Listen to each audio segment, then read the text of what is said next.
Ang AIM Global spoof na ito ay rated SPG, Super Power. Grabe. May mga eksenang hindi angkop sa mga negative at acne. Patnubay na mga upline ang kinakailangan.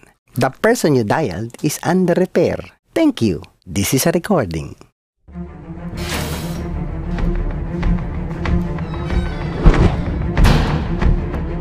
Good morning, Commissioner.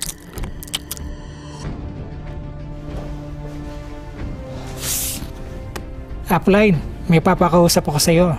Big time ito. Sure. Natiyap mo na ba ako? ABC rule. Importante yon. Yes, upline, kanina pa. Na-OPP ko na rin siya. Konting sundot na lang. Sige. Ako na bahala. Watch and learn. You're the beast, upline. Isa kang halimaw. Good evening, Joker. Good morning, Batman.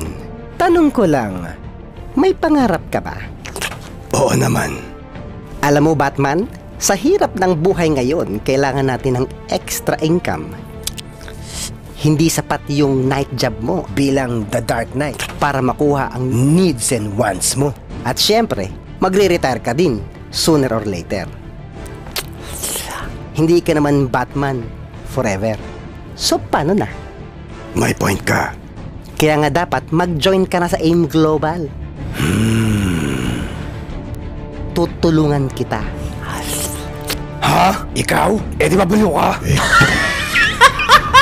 Oo, baliw ako. Pero hindi ako bobo. Baliw ako sa mga pangarap ko, Batman. Ang pinakamahirap na tao sa mundo ay hindi yung walang pera, kundi yung walang pangarap. Dahil libre na, tinitipid pa. Baka hindi ko kaya yan. Believe in yourself, Batman. Si Robin nga nagawa, ikaw pa kaya? Ha? Si Robin member na? Oo kaya, last week lang, nag-7 head siya. Don't worry, be happy. Putik, sabi ko na eh, sino pa makukuha ko? Ano ka ba? Ang dami mong kakilala, Batman. Sina Superman, Wonder Woman, Green Lantern, Flash, Aquaman, Justice League. Lahat ng mga superheroes. Sino pa? Pati sina Harry Potter, Rambo, Optimus Prime, Bumblebee, sina Jake and Finn, pati si Mr. Bean. Ako nga, nabaliw, nakaka-recruit. Ikaw pa kaya? Gotta go, Joker. Grabe, excited? Saan ka pupunta? Sa AIM Global, magka-7 heads na ako upline. Ayos. Ikaw, gusto mo ng extra income?